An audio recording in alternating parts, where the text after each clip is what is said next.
Didn't you hear me? You're fired. Sorry to say this after you've come all this way. Stunned, I could only stare as my manager, Jacob, repeated those words. Facing termination at the negotiation table, I was at a loss for words.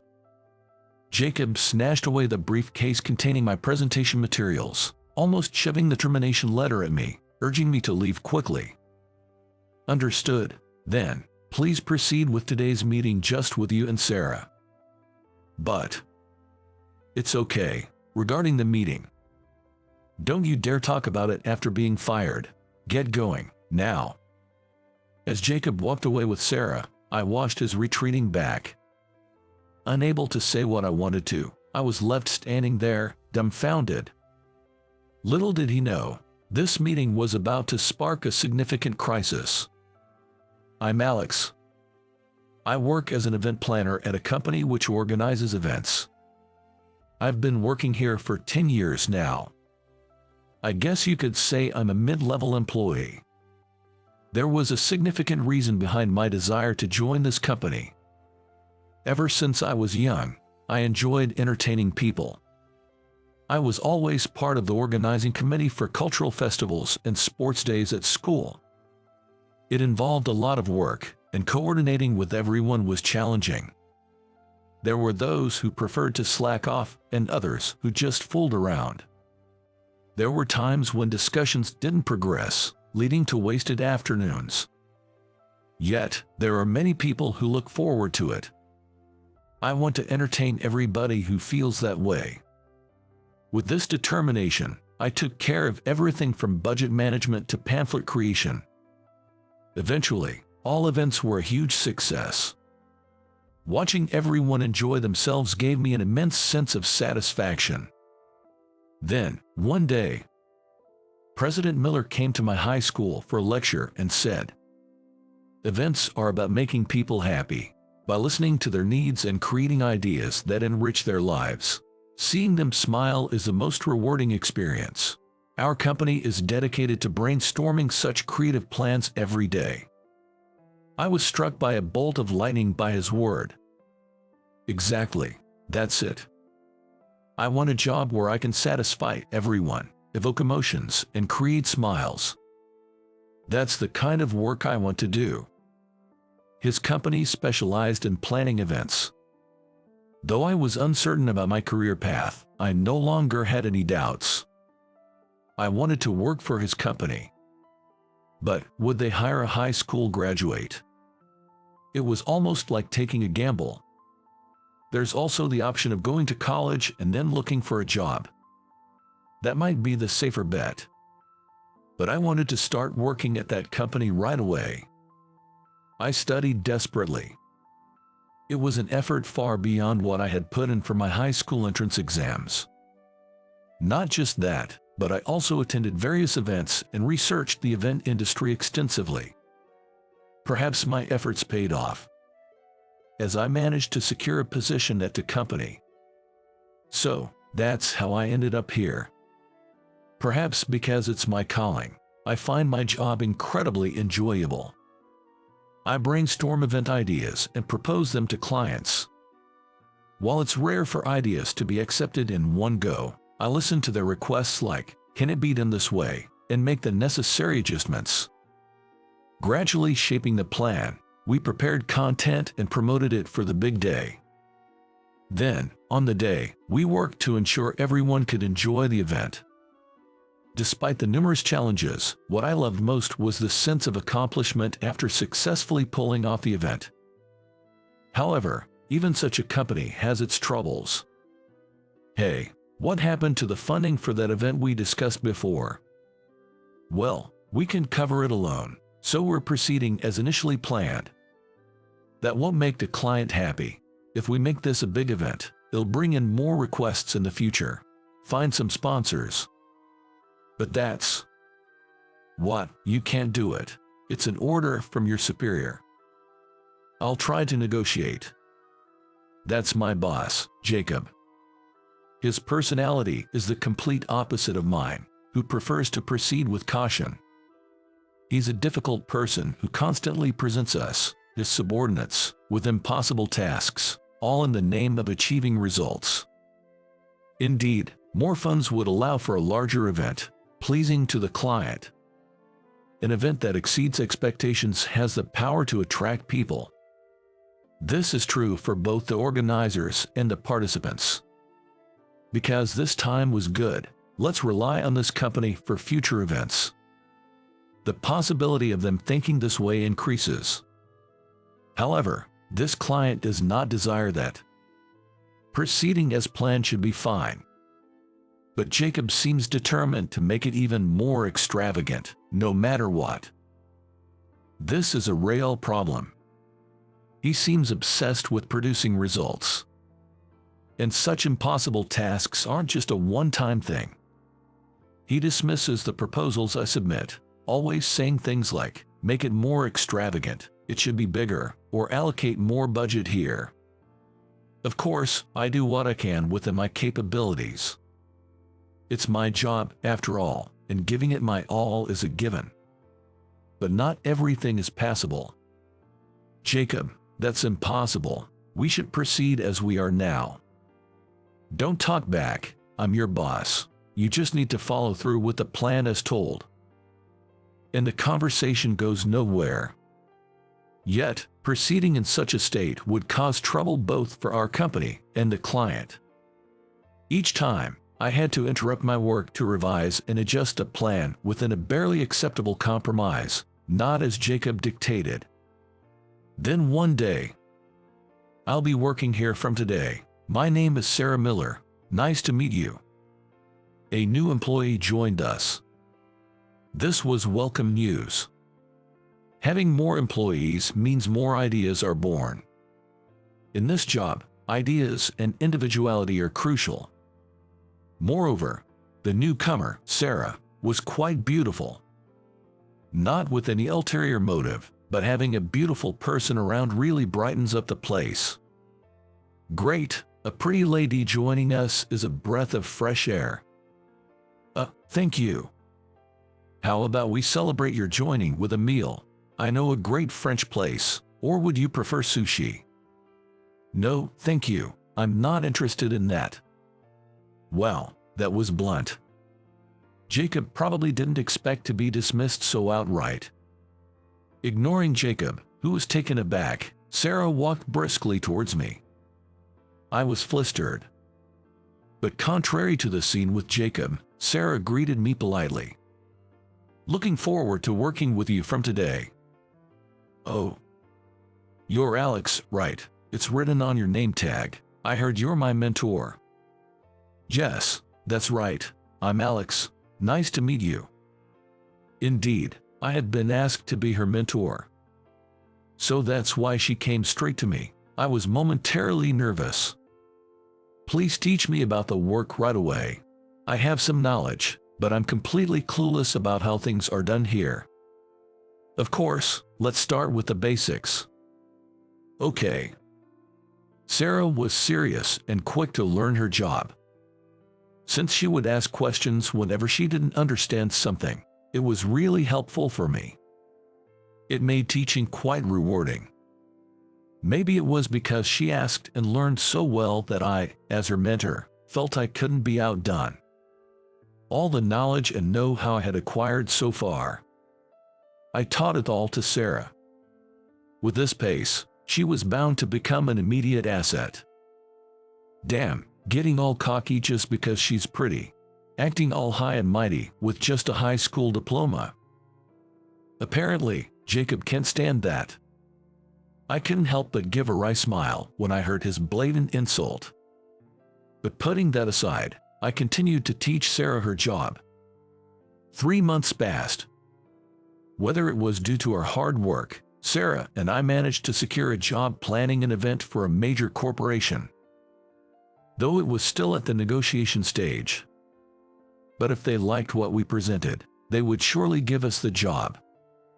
For the upcoming meeting, we were tasked with creating presentation materials for our pitch. This included our past achievements, capabilities, and the required time frame. Working hard to write something that would make them think, we want to hire this company, occasionally getting ideas from Sarah as we went. Looking at our accomplishments laid out like this was quite gratifying. It was then when you snagged that big competition, huh? Jacob, I don't know how you did it, but that's impressive. Makes me proud as your boss. I wondered where he had heard about it. Jacob appeared, grinning as he continued. Mind if I join in on that meeting? What?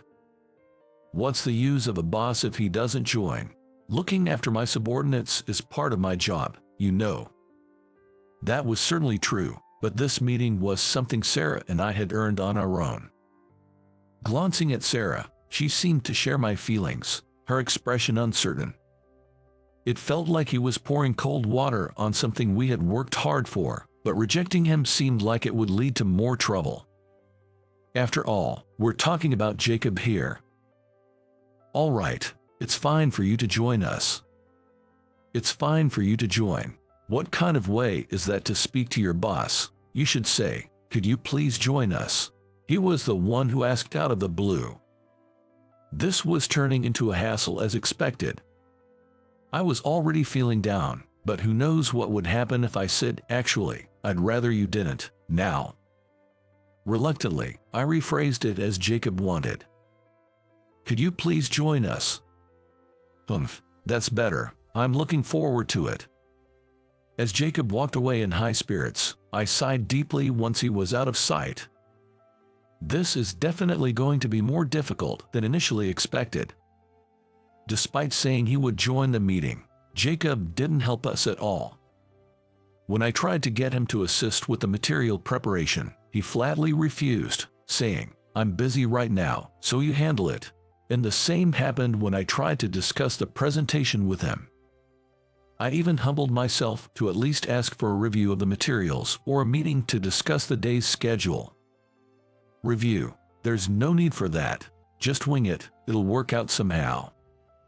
With such a dismissive response, there was nothing left for me to do but back down.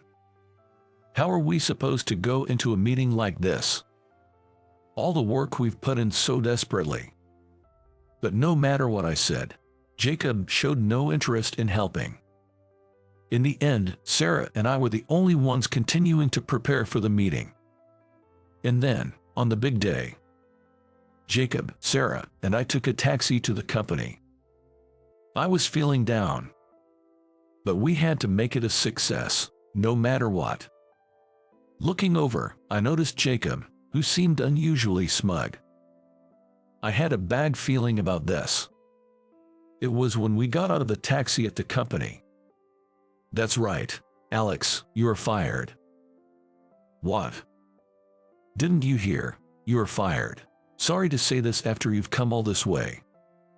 The dismissal letter was suddenly presented before me. I couldn't believe I was being fired. I knew he was up to something when he insisted on joining the meeting, but to prepare something like this, I couldn't help but sigh. Jacob just smirked. The termination letter fluttered as if urging me to take it quickly. Sarah looked stunned. Reluctantly accepting the letter, I spoke up. Understood. Then, I'll leave today's meeting to you guys. Alex. Since I'm fired, I can't participate in it, can I? Sorry, but I'm counting on you, Sarah. But then, since you are done working, you should head home right away. Oh, I'll cover the taxi fare for you on the way back. Out of pity. A $50 bill was pulled out of a wallet.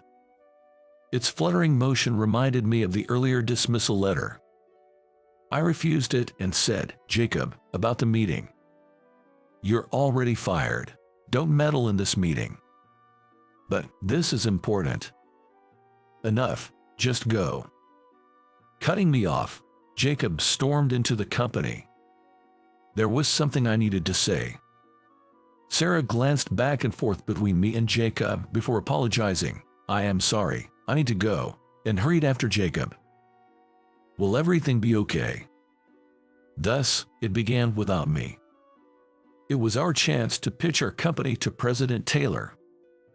Sarah and I had worked hard to prepare the presentation materials for this moment. However, Jacob froze the moment he saw the materials. What is this? I don't know any of this. In fact, I had significantly changed the content of the presentation at the last minute. We came up with various ideas and worked on them, but what I believed was most important for this company's work was passion, so I decided to make a bold change. Jacob didn't listen to me and went straight to it, but that's what I wanted to tell him. He must have been confused by all the unfamiliar content. Jacob turned pale and was at a loss for words. Moreover, it was impossible for him, who had hardly attended any meetings, to handle this. The result was a disaster. The presentation was postponed. After the meeting, Jacob and Sarah returned to the company to report the results. They were severely reprimanded by the higher-ups. Instead of feeling down, Jacob got angry. His anger was directed at Sarah, who hadn't provided much support for him during the presentation, even though she was present. "It's all your fault. I know you changed the documents on purpose to set me up. We didn't do anything like that. You can say whatever you want. I bet all those meetings were just to set me up, weren't they? Am I wrong?" "That's not true. Please stop making baseless accusations." "Then why didn't you tell me the presentation materials were changed?" "Alex tried to tell you. You just didn't listen and went straight to the meeting." "What? You're just a newcomer and you're talking back to your boss like that? You know better than to defy me. You're fired too." As Jacob and Sarah argued, Jacob's voice grew louder and louder. The noise reached the nearby rooms. A door opened and a person with a puzzled look appeared. "What's all this commotion about? I heard something about firing." "President Miller is sorry. I was just talking." "Aha." But it sounded more like shouting to me. "What have you done to my daughter?" Daughter? Apparently, Jacob didn't know Sarah was President Miller's daughter. His smirk quickly faded to a look of horror. I thought he would have realized it sooner given they shared the same last name, but maybe it was too common, or he just didn't notice.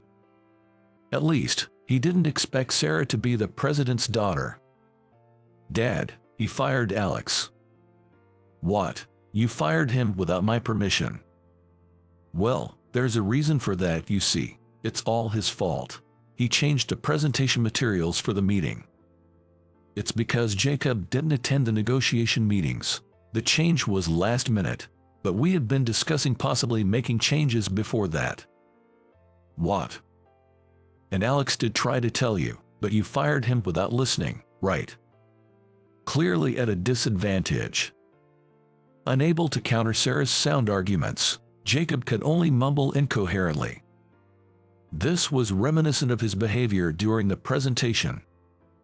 "Despite insisting on joining the meeting, you didn't help with the documents at all, and in the end, only we were working on them." "That's because I was busy. As a manager, I have lots of responsibilities." "Enough." President Miller's cold voice made Jacob flinch. He trembled like a scared deer, a far cry from his usual brashness. "In this job, it's important to come up with ideas that make people happy and enrich their lives, but above all, I believe it's crucial to be willing to listen to others." "That's true." "And how about you? You don't listen to anyone, only care about yourself. An employee who can't even engage in a proper conversation is not needed in our company." It was effectively a firing. Jacob, pale-faced, desperately pleaded with President Miller. "President Miller, I've learned my lesson from this incident. Please, anything but firing me." "Didn't you hear me? Sorry, but I need you to leave right away." This must be the result of not being willing to listen. Afterward, I was able to return to the company safely. There was a moment when I wondered what would become of me. It seems Sarah spoke to President Miller on my behalf. Apparently, Jacob's unilateral decision to fire me didn't have the authority to actually make it happen. The first task assigned to me upon my return was, "Well, Starting off with a big task, a meeting with a major corporation. President Miller has personally requested you to make up for the previous failure. Let's give it our all. Yes, of course. This time is different. We've prepared the presentation materials thoroughly and with plenty of time to spare. Let's succeed this time. Yes, it was the presentation I couldn't participate in last time because I had been fired. President Taylor of the client company, having heard the circumstances, said, "Then, I want to hear your enthusiasm again." Given such an opportunity, we had no choice but to show what we could do. This time it will be okay. Sarah and I had thorough meetings, and our preparation for the presentation was perfect. We will definitely make it a success. And the result was, "That's great. Truly, well done. Congratulations." Sarah congratulated me with a smile for our success. The result was a success. It seems President Taylor was quite pleased as well. "I definitely want you guys to take on this project. I'm looking forward to your enthusiasm and dedication," he even said. Since it's with a major corporation, the event will be on a large scale. This means managing finances, meetings, and setups will be challenging. I've been working here for 10 years, but this will be the first time handling an event this big. The pressure is enormous, but responding to this is our job. We must see it through to the end. Still, I was really saved by having you around. I might have lost to my nerves if I were alone. That's not true at all, but if I was able to support you, then I'm glad. How about we celebrate and also as a thank you, go out for a meal? Sorry, you're not interested in that sort of thing, right? I blurted out the invitation before remembering her reaction wasn't great when she was asked on her first day. Feeling awkward, I was scratching my cheek when, contrary to my expectations, Sarah answered, "Yes, I'd love to." What? Are you that surprised? Most women would refuse if asked out for a meal by someone they just met. Oh, I see. That was the reason. But that's not the only reason. What do you mean? I've been interested in you, Alex, because you're always so serious about your work. Now that was truly a bombshell. What? And there, I decided to confess something too. Actually, me too. Seeing your smile always cheers me up. Having you support me through the work. Really. I know this is sudden, but would you go out with me? Well, planning dates is something I'm good at. You don't need to be so work-focused. Sure, with pleasure. Who would have thought it would turn out like this? Feeling a bit bashful, I asked her out to dinner again. Maybe French or something. The presentation went well, and work is going smoothly. I deeply realized that passion is the most important thing. Moving forward, I hope to have a good relationship with Sarah.